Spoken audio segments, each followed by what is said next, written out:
boleh saya minta slide dari awal saja ya, nggak apa-apa. Salah satu penghalang sumpah yang sebenarnya ada banyak, tapi salah satu yang sering kali ada dalam hidup kita, tanpa kita sadari belum kita bereskan adalah salah satunya mental block. Sebelum kita belajar apa itu mental block itu lahir dari sebuah sistem keyakinan dalam diri manusia yang salah. Boleh next slide. Apa itu? Itu lahir dari belief system. Jadi belief system itu apa? Itu adalah sebuah keyakinan yang tercipta dalam diri seseorang yang terbentuk dari dia lahir sampai besar sampai kita yang sekarang. Nah, jadi mental block itu tidak semata-mata langsung ada dalam hidup seseorang. Itu pasti ada satu proses perjalanan yang panjang dari lahir sampai besar. Nah, mental block, belief system itu terbentuk dari apa? Itu terbentuk dari interaksi kita dengan lingkungan kita. Lingkungan kita itu siapa? Lingkungan kita itu pemimpin, keluarga, lingkungan kita itu gereja, komunitas, atau dimanapun kita ada. Nah, di mana kita ada, interaksi kita dengan lingkungan kita, bagaimana proses interaksinya itu menentukan belief system apa yang terbentuk di dalam diri kita. Contoh, kita dari kecil hidup misalnya di keluarga yang preman, maka sampai besar kepremanan itu gak bisa dipungkiri ada. Tapi kalau dari kecil kita hidup misalnya di keluarga yang suka makan sayur, kita akan percaya bahwa makan sayur itu sehat sampai besar. Jadi sampai besar mau orang meyakinkan daging itu enak atau makanan-makanan yang lain itu enak. Dari kecil belief system yang terbentuk dalam diri orang itu adalah makan sayur jauh lebih sehat. Jadi itu terbentuk dari interaksi kita dengan lingkungan kita. Mungkin sambil saya sharing, kita sama-sama belajar, saya juga belajar. Bapak Ibu boleh sambil tanya Roh Kudus, mental block apa yang selama ini ada di dalam hidup kita yang kita nggak sadari. Karena seringkali mental block itu kita tidak menyadarinya. Saking itu menutup sangat banyak, mata dan telinga kita itu nggak bisa lihat. Boleh next slide sebelumnya. Belief system itu lahir dari keyakinan yang tercipta dalam diri seseorang dari lahir. Masuknya lewat apa? Masuknya selain dari interaksi, masuk lewat panca indera. Jadi apa yang kita lihat, apa yang kita dengar dari kita kecil sampai sekarang itu membentuk apa yang kita yakini. Seperti itu.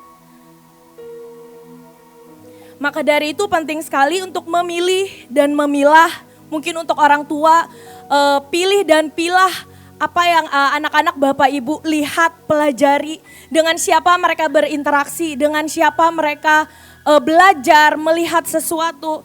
Ada anak-anak zaman sekarang seringkali tidak perlu diberikan edukasi secara resmi di sekolah, mereka hanya melihat sesuatu dan mereka akan langsung bisa. Itu nature hidup manusia, otomatis pasti bisa hanya dengan melihat. Karena mata adalah gerbang masuk ke jiwa untuk memproses semua informasi, semua interaksi ke otak dan membentuk sebuah keyakinan dalam diri seseorang. Next slide. Saya menemukan gambar ini. Ini gambar seseorang yang di luarnya itu ada sebuah kotak.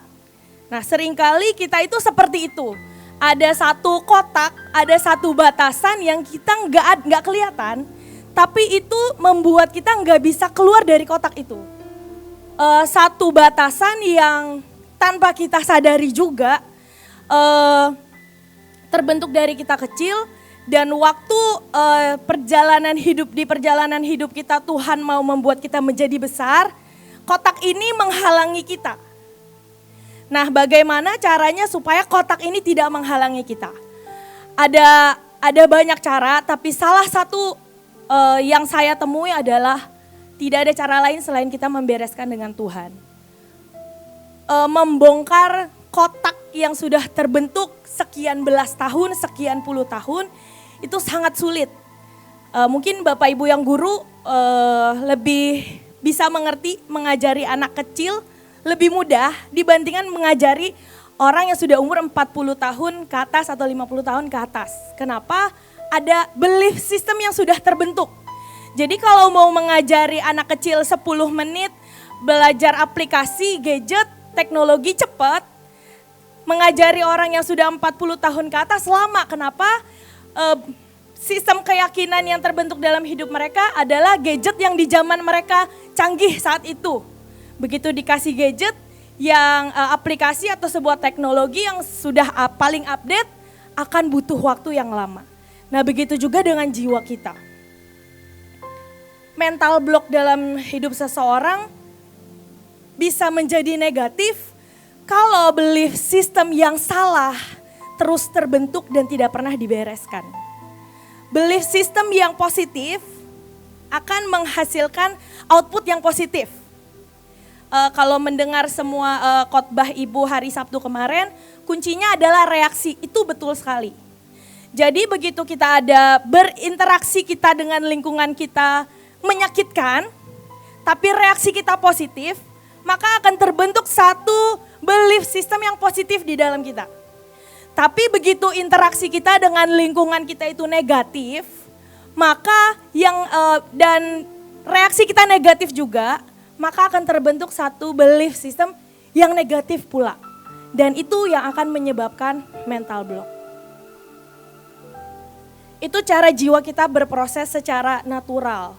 Sedangkan Tuhan mau pembaharuan dalam hidup kita, sekalipun semua proses menyakitkan perjalanan hidup yang tidak sesuai ekspektasi diizinkan terjadi dalam hidup kita, yang Tuhan inginkan adalah kita bereaksi positif dan tidak ada mental block dalam hidup kita.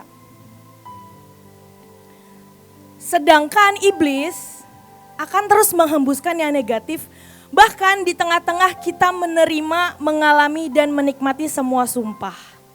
Tujuannya satu, iblis cukup membuat kita tidak percaya.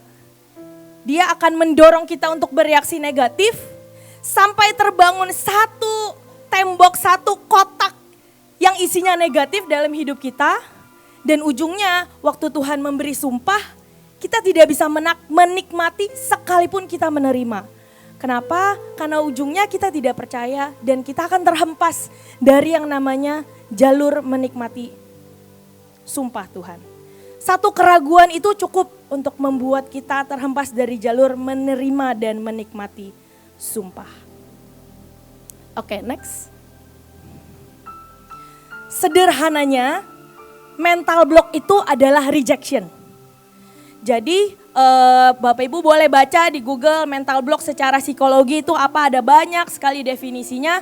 Tapi satu kesimpulan yang saya tangkap, mental block itu adalah penolakan dari dalam batin kita yang terdalam. Semua yang Tuhan mau kasih itu kita tolak, kita nggak bisa terima. Kenapa?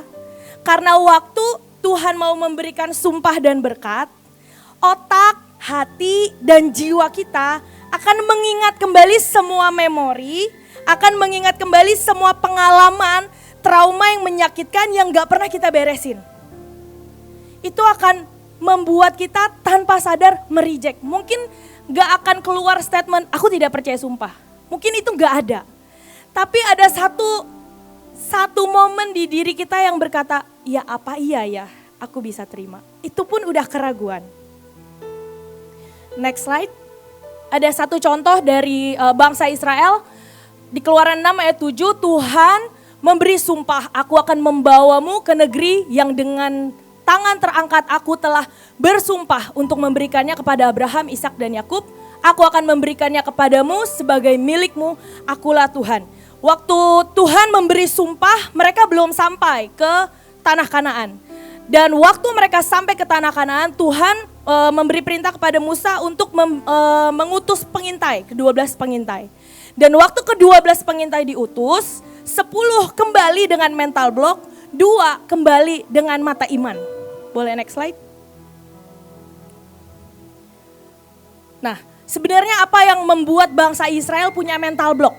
Apa yang membuat mereka nggak bisa lihat? Tuhan udah berikan sumpah dan saya percaya bangsa Israel mengerti sumpah dan perjanjian. Mereka mengerti makna dan artinya dan kuasanya. Tapi waktu Musa memberitahu kepada mereka, Tuhan memberi sumpah. Reaksi bangsa Israel di ayat berikutnya adalah Musa mengatakan demikian kepada orang Israel, tetapi mereka tidak mendengarkan Musa karena mereka putus asa dan karena perbudakan yang berat itu. Jadi keputusasaan dan perbudakan mereka selama mereka di Mesir itu membangun satu sistem keyakinan yang salah dalam diri mereka. Kalau bahasa yang sering kita dengar di khotbah adalah Mesir di dalam mereka nggak pernah mereka beresin karena perbudakan dan putus asa. Putus asa itu juga artinya kepahitan, kemarahan, kecewa, roh yang kerdil dan tidak bisa mendengar. Jadi putus asa dan perbudakan di dalam diri bangsa Israel membuat mereka tidak bisa mendengar. Tuhan memberi sumpah tapi mereka tidak bisa mendengar. Akibatnya apa? Waktu Tuhan mengutus pengintai, 10 orang tidak bisa mendengar. Itu Tuhan mau memberikan sumpah kepada kita, kepada bangsa Israel. Tanah perjanjian harus memenangkan dengan jalur mengalahkan raksasa-raksasa. Next slide. Tetapi ada 2 orang yaitu Yosua dan Kaleb. Yosua dan Kaleb mereka menerima sumpah Tuhan, mereka menikmati sumpah Tuhan. Kita semua tahu kisahnya dari seluruh bangsa Israel yang menikmati sumpah hanya 2 orang, yaitu Yosua dan Kaleb menikmati tanah perjanjian. Kenapa? Karena dibilang di ayat Bilangan 14 ayat 24, hambaku Kaleb, karena lain jiwa yang ada padanya. Tapi bahasa Inggris terjemahan isi berkata, Caleb has thought differently. Dia punya cara berpikir yang beda.